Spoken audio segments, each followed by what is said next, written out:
Oh yeah, I forgot they always give you that. Yeah, so well, I'm just gonna go ahead and get started. I ain't really got time to wait for everybody to kind of log in. They can just kind of catch up, whenever they catch up. So last night I was watching Charleston White on the radio with Waka Flocka's mom, Miss Deborah, and man, they touched on some good topics. You know what I'm saying? They touched on some good topics. You know what I'm saying? Although I kind of disagree with some of the things Miss Deborah was saying. You know what I'm saying? In terms of her, all, of course, people talk, I, that's what they say, I did this, I did that. You know what I'm saying? It does kind of sound a little selfish, like where's the we at, where's the team? If you're doing everything and you don't have a team, you know what I'm saying? It is a lot of times certain things fall on deaf ears, you know what I'm saying? Especially when you got a platform and you can reach millions and millions of people. But other than that, I really don't have no other, nothing really else to say about it. But it was a great interview. And one of the topics they touched on was white men putting black men against black women. Now, that's one of the things I also disagree with, because you got to look at it sometimes from a species perspective. It seemed like the white man using the black man to do his dirt, but on the flip side, right, it could just be a man thing. It could just be two men saying, hey, F this B, look, I need you to do woo-ah, woo-ah, unless you got indication otherwise, you know what I'm saying? Other than that, I mean, I don't know the situation of that, you know what I'm saying? It depends on who you're talking about and to a certain degree. Now, if you got an uncle, can't say Uncle Tom no more, man. I researched Uncle Tom, and it's not a bad thing. He wasn't a bad guy. Sellout, right? You got a sellout, and he working with the white boy. You see him, yes sir, no sir. Yeah. But I mean, you see two white guy and a black dude slapping fives and dapping and talking about going to the country club and kicking it. It kind of might be just a man thing. You know what I'm saying? You got, see, one thing, ladies, I want y'all to remember that we are men. At the end of the day, we're men, no matter what color we are. So usually what happens is the color play a role at first until you get to know the person. Once you get to know the person, you find that you have a lot in common.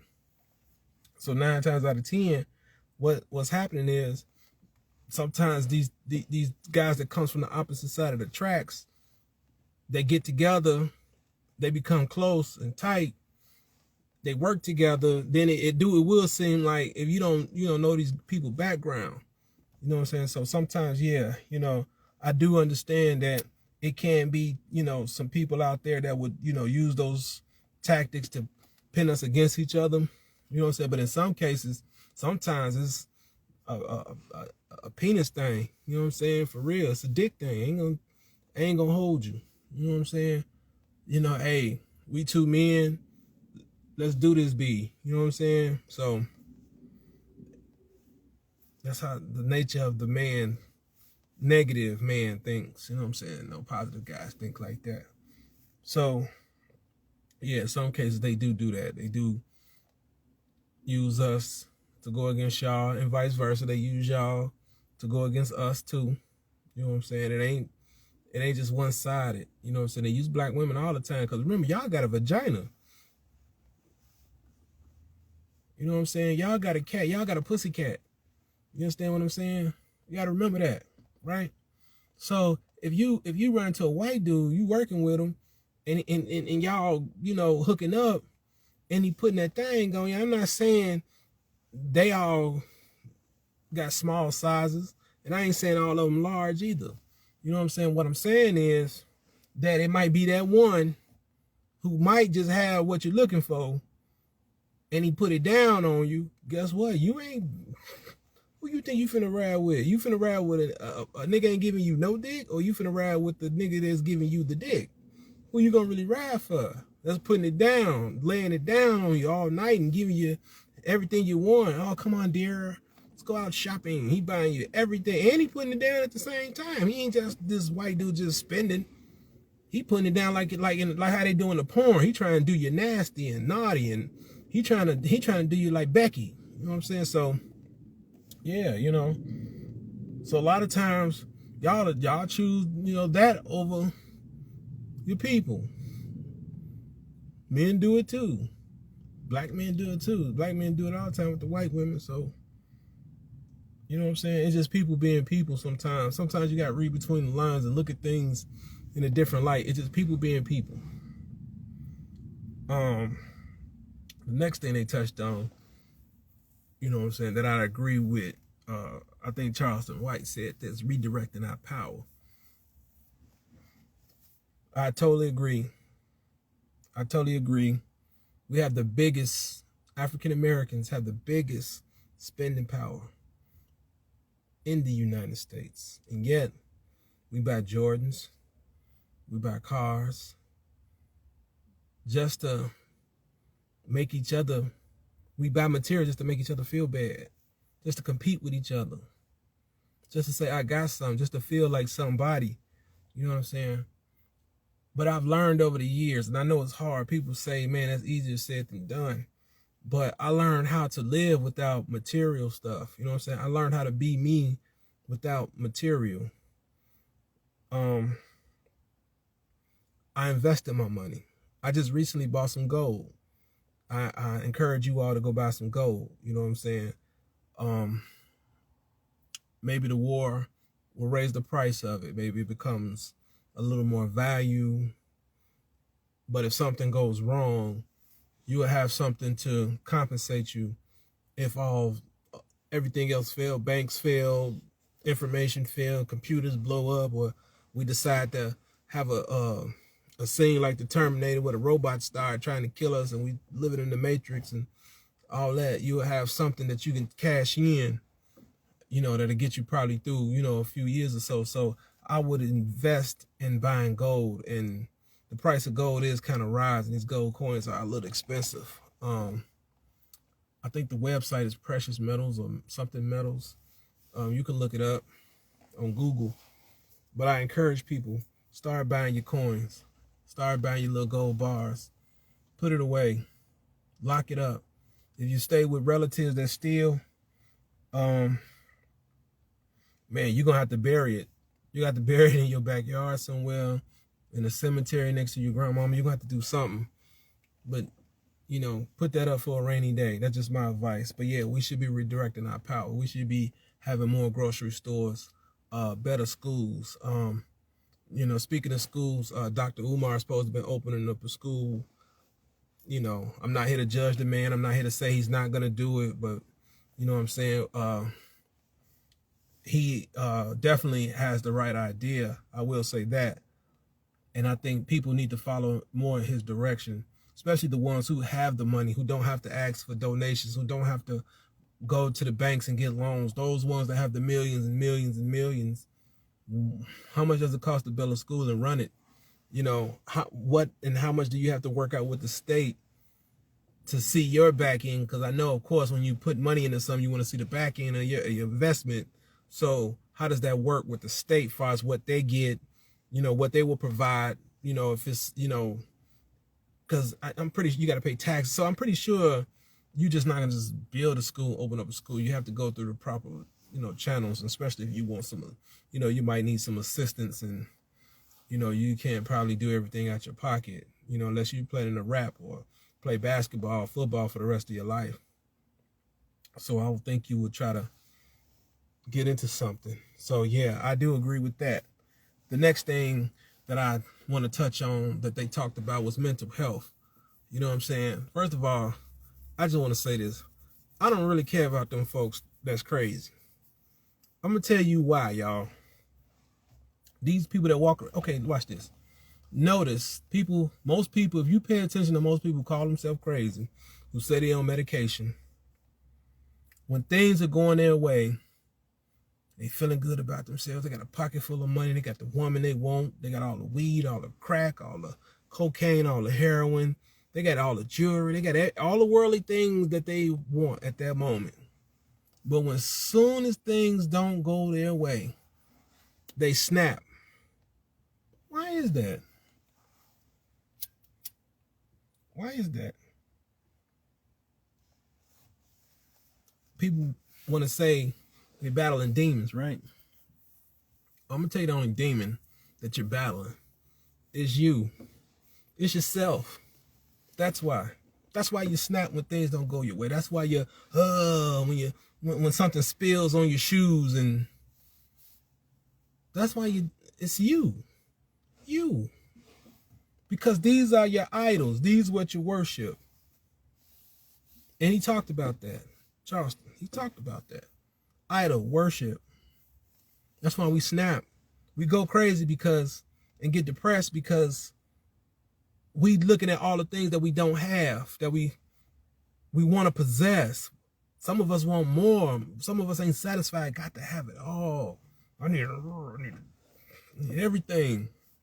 Give it to me. Think about it. Anybody that knows somebody that's dealing with mental health, watch their behavior. Now, the real mental health people, they don't bother you. They talk to themselves. They got they got about 1,000 carts, and they got about 50 tents, and you know what I'm saying? They're not bothering you. They don't even beg you for money. They'll sit there and they'll do all like that, but they won't ask you for a dime. You can stand on that bus stop and they won't ask you for a dime. Most of them, some of them probably. The ones I kind of seen on the street here in Chicago, they don't really, you know what I'm saying? Them the real ones, you know what I'm saying? But the ones that go around, you got $1, you got this begging. Them the ones that want somebody just to get them something for nothing. Them the ones that been wanting handouts since they been able to think for themselves, since they've been on their 2 feet, since mama died or couldn't provide for them no more. These the same people that just want handouts. That's where this mental health stuff comes from.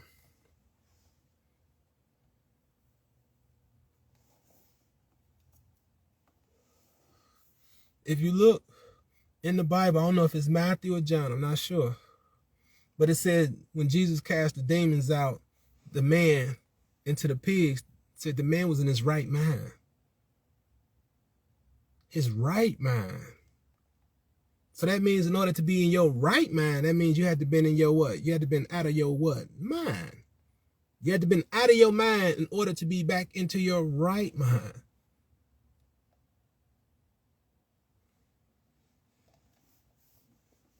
The demon was is him. Inside him, his hunger for what he wanted or what he didn't have. It was him.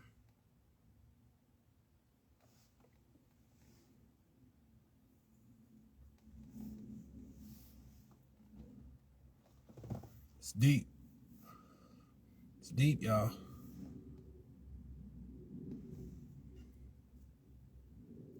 Another thing they touched on. Why black people hate their own people when they're doing good, which is always one of my favorites. Love this topic. Niggas don't give a F about another nigga. Especially when he doing good.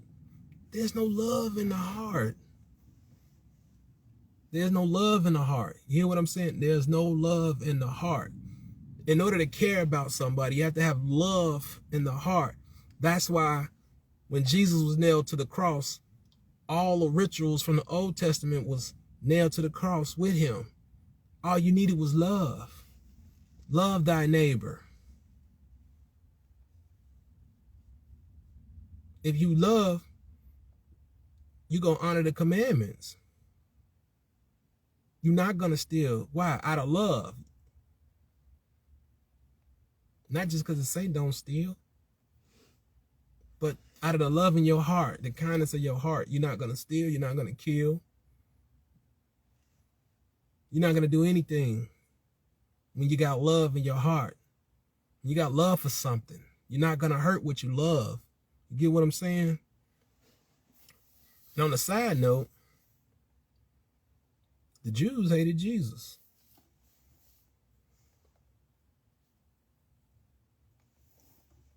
Jesus was Jewish. And he wasn't a celebrity. He wasn't rich. All he did was spoke the word of God. And look what they did to him. You hear me? All he did was spoke the word of God, good things. All he did was say, love each other. And they didn't like that. Now, isn't that evil? That's effed up, ain't it? Ain't it, man? Effed up, right? All he said was to love each other. Help your brother. That ain't your brother by your mama. They ain't just talking about him. They ain't just talking about your uncle and your cousin. Your brother's the people you see every day. Those your neighbors. It ain't your person that stay next door to you on the left or the right of you or across the hall in front of you. It's the people you see every day. That's all he said. That's all he was saying. And they crucified him for that. They took him on trial for that. So that's what we doing. We taking our own people to trial because they speaking good things about what we should be doing to get out of our situation. If that ain't ungrateful, you tell me what that is. If it ain't ungrateful, then what is it? Because to me, it's ungrateful. You know what I'm saying? So I just want to say salute to Charleston, man. Always giving us great content, always giving us great game, man. I feel the same way, brother. I'm not just clout chasing or just trying to follow you or just trying to get some recognition off your name or nothing like that, brother. I don't want you thinking I'm one of these dudes that hop on these bandwagons. I never been a guy that come out and just, you know, go live and do videos and talk. But I feel the same way you do, man. You inspire me to get off my ass and make something happen. You know what I'm saying? And because I feel the same way. I feel the same way about our kids, our people.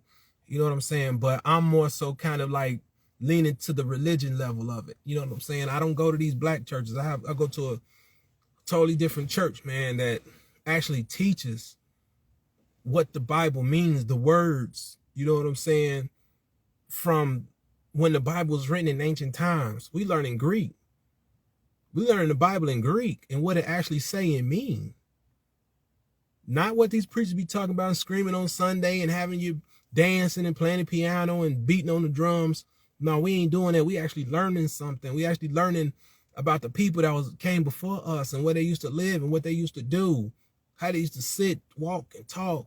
We learned about Rome, Roman Empire, Greece, Babylon, Persia. You know what I'm saying? We learned about all these ancient cities and, you know, all these ancient kings and, you know, the papacy, the Pope, you know what I'm saying? What they've been up to. So, man, it's just a lot of things that's going on. So I'm more toward the religion side because now I'm starting to see the prophecy.